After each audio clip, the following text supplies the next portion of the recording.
Well, here we are at ESAM, Empire State Aerosciences Museum on Route 50 north of Schenectady. An amazing place. An amazing place. And I've bumped into a fellow right here in the parking lot waiting for a group of kids, I think. Sir, who are you and what do you do here? I'm Rich Fisher. I give tours and I lead educational programs here at the Empire State Aerosciences Museum. Great. How often do you have tours? And every week or a couple of weeks we have tours. We have open cockpit Saturdays during the months of July and I believe August. And it's a great place for kids to come and learn about the history of aviation and do some hands-on things dealing with aviation. It's a lot of fun. Wow. Can they actually ever get inside some of these fabulous airplanes you have? Well, those are a collection of aircraft from the 50s and 60s and even the 70s and 80s. Mostly it's 50s and 60s, but there are many cockpits available there. For example, if you can see that the helicopter there, the black helicopter, just on the other side of that is a Navy A6 Intruder, and oftentimes that hatch will come up and the kids can sit inside of there and see what it feels like to be a Navy pilot for a few minutes. Wow. How many aircraft are there here? Do you have any idea? Approximately 20. Some of them are still in the process of being restored. Some of them have been fully restored. For example, the F-105 Thunder Chief we have here has been completely restored and is just a fantastic example of 60s technology, 50s and 60s aircraft technology. Well, just so you know, I'm looking for a early World War II P-40. P-40 Warhawk Curtiss. You got it, to send to China. Oh, yeah, well, they want one. The Flying Tigers flew the Curtiss P-40 Warhawk. You got it, you got it. And also the Red Tails, the Tuskegee Airmen started in Curtiss P-40s. Wow. So, yes, there's a strong connection between the Burma, China, India theater in the United States during World War II. Do you know almost all Chinese know about the Flying Tigers? Yes. It's really celebrated there. They had, in recent history. As bad as things were for the Japanese and Americans, as bad as things were in terms of our experience in the war, the Chinese experience was much worse. Oh my goodness, yes. Much worse. And it's my understanding that once the Flying Tigers shot down Japanese bombers over the city of Kunming, China, Kunming was never bombed again. I mean, that is a memory. Yeah, yes, the Flying Tigers had a large role in that, yes. Yeah. And the Curtiss P-40 Warhawk in general. You know, there's some museums in China just dedicated to the Flying Tigers. Yep, currently. We had a Chinese representative not long ago come here, and they very much honor what the Americans did during the war at that time. Yeah, I think that's the man I brought here, Jin Fei Bao. That sounds correct. And yes. He's the one looking for the P-40. Okay. Well, we'll go inside now, and good luck with today's tour. Thank you. Here we are, just the entryway, and boy, here's George Yager going to take me on my tour, and the receptionist. Here we go, right inside the door. Hello, George. Good morning. What's your role with the museum, George Yager? Well, I'm a trustee, number one. I'm chairman of the exhibits committee, and all around do anything else. Okay. All right. And right inside the door, what do we have here? This is a Newport 17, not an exact replica. It was given to us by a gentleman by the name of Charles Burkhan. He started to build a home-built that resembled a Newport 17, and due to ill health he had to stop and went into assisted living, but we were given the start of it by his son, and we did a lot more than what he had intended.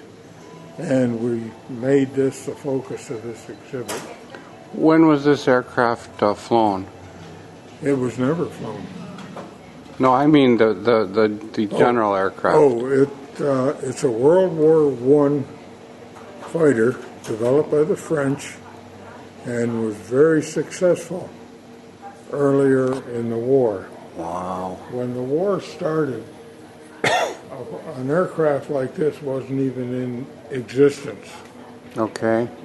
The primary use for an aircraft was intelligence.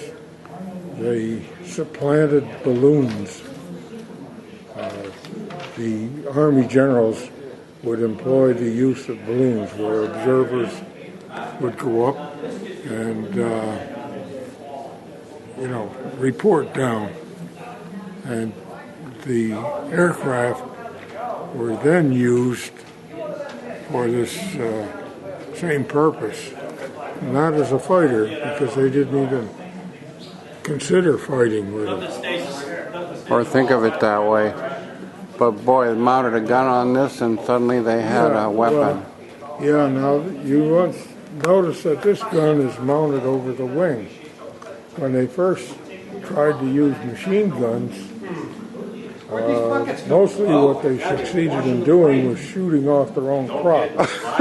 Now this is because there was no synchronization between the gun and the prop. The Germans were the first to do that, and then the Allies followed suit. Wow. But that's why that gun is up above. It's like, why does the man climb Amazing. Each of these wall panels is about 3 feet wide, so you got 1, 2, 3, 4, 5, 6, 7, 8, 9 wall panels. That's 9 threes are 27 feet. Plus you got 2 half sections, which are probably about 1.5 feet wide. That's another 3 feet. So it's probably 30 feet. How many days have you been working on I've been this? working on this since April, and then we're coming into August now. It took me the best part of a month just to get the image drawn in, sketched in, Okay. and then it's a question of painting. And I haven't done any painting since I was a kid in college, so this is all rediscovering how to do it again. Anyway, we did some research here. The crashed Newport, that was not hard to figure out and to put in there. And then I came up with a series of hangers in the background. These are called, if you take a look here, these are what they call Bessonneau hangers. They were designed by a French engineer to be temporary portable hangers that you could take down and put up really quick. And because most French aerodromes were shared by more than one squadron, you had to have a variety of different types of hangers. So we have a wooden shed type hanger with some Sopwith 1.5 strutter bombers in here for a squadron. A couple of pilots, some mechanics working on a series of Newports. Across here, a truck, a work truck. And then over here, what we've got is another Newport. Newport belonging to a French ace by the name of Charles Nungesser. And Nungesser was one of the top scoring French pilots of the war, and he actually was a rival of Charles Lindbergh in trying to fly the Atlantic in the 1920s. He and his navigator disappeared over the Atlantic, probably somewhere off the coast of Maine. Anyway, Nungesser had a kind of macabre personal emblem, and he flew with the Escadrille Lafayette for a brief period of time while he was recovering from one of his many wounds. And he had this macabre personal emblem with a skull and crossbones and a candles around a coffin. And he also had a French Moor scout car, which he had personally captured from a German patrol early in the war. So I put that in there just for a little extra detail. And that's it. It's So this hanger is finished with its color, yeah, pretty much. but all the white is yet to be. Yeah, we got to colored? fill this in, right? The Wow. Newports are going to be pretty much silver, like this one here behind you. And they have the red, white, and blue cockhards on the wings.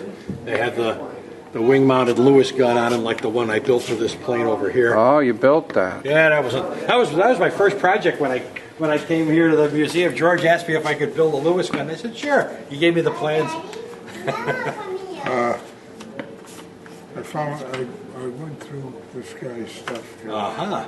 and that was That's a Vickers gun, yeah. yeah. So maybe So this photograph shows the state of the construction when this airplane was given and arrived at the ESAM Museum, and now it's up to this stage of completion. How many more days do you figure it'll be finishing the painting? A year? No, I want to try and finish it up by the fall. I would love to have it done by Labor Day. Yeah. It's a question of, well, it takes a little longer than I thought because the opacity of the paint is such that you end up having to do 2 coats on a lot of things, which, doubles your time for everything you do. But, we're making good progress. Good. Wow. How many hours a day do you put in? Let's see. Couple? It's a couple. I usually get here about 10 o'clock in the morning and work until about 2 or 3 in the afternoon. That's fabulous. I think I may have to cut back a little bit on that because my back is starting to play tricks on me. What a fabulous museum this is. That's a nice place. Yeah. The fellows here do a heck of a job. Well, I had coffee. Really love their work. I had coffee yesterday with some of the volunteers, like 25 guys and a couple gals in there. I mean, you're back at the restoration shop. A lot of effort goes into this beautiful museum. So here we begin with the Amelia Earhart Round the World route. Come on, you can come across. Go ahead, and we'll walk on down a ways. Now, what is that little aircraft up there in the ceiling? Hardly looks like it could fly. It's a French design called a de Pischoff. It was built by high school kids in Auburn, New York. The instructor actually flew it. So it's a working airplane. Wow. What year are we talking with this aircraft? I think it was back in the 50s. I'm not certain about that. But it's kind of an oddity. Amazing. It's surprising that everyone doesn't have one in their garage. So it's a replica of a 1922 French flying motorcycle built in 75. Wow, what an aircraft.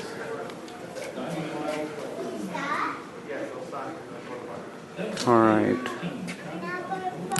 Look at that. Look at that airplane. And here is the exhibition on Antarctica. Kiernan, come check this out. It's a diorama.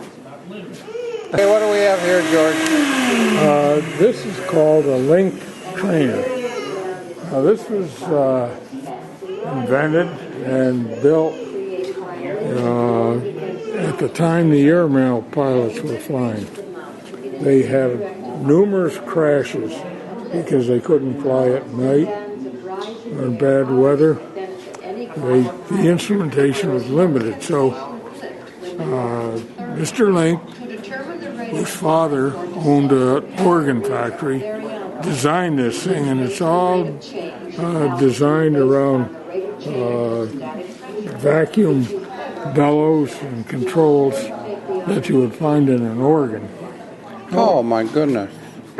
During World War II, thousands of pilots, almost every one, spent some time in a link trainer. Now, this is a little more sophisticated than the original design because it had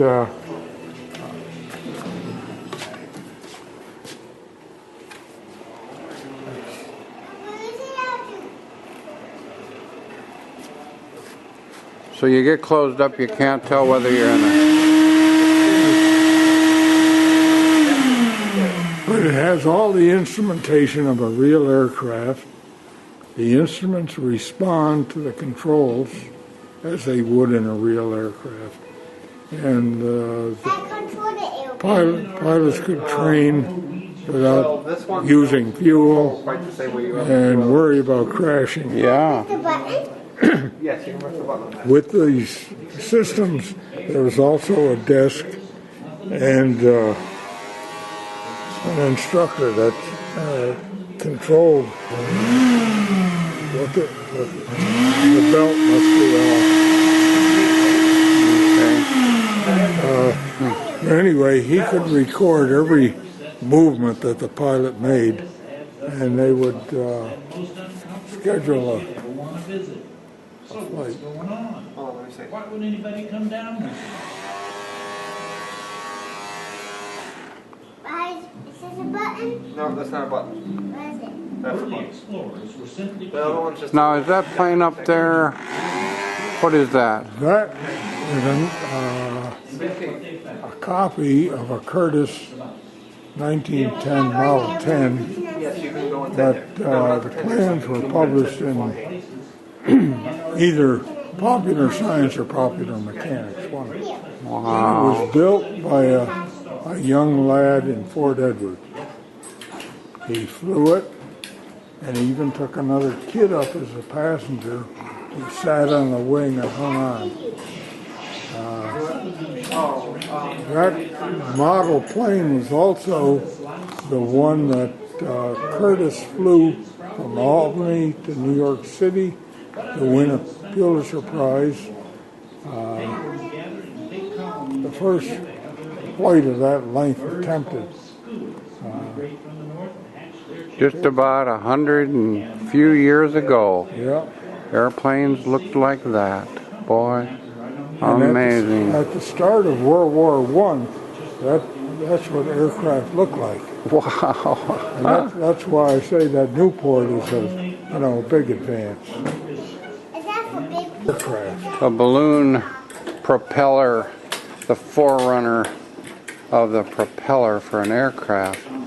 Wow. Oh, and then we have all the planes in the hangar.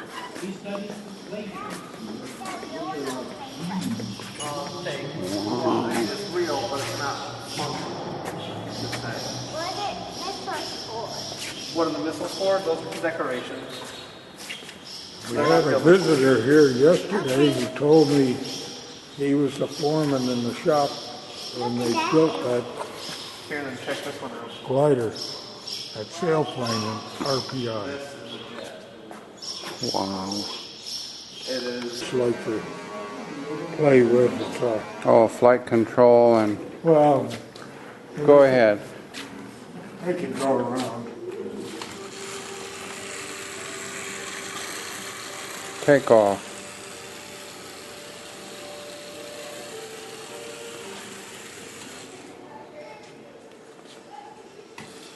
Now landing, yeah.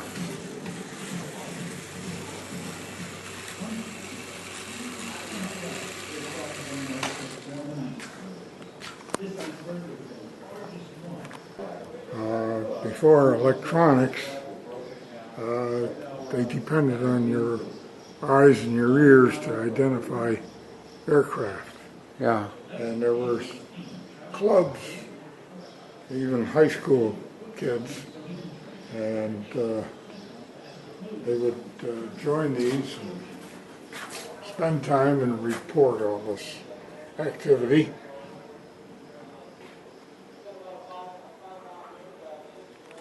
Most of them in the early days. An exhibition of women involved in early aviation.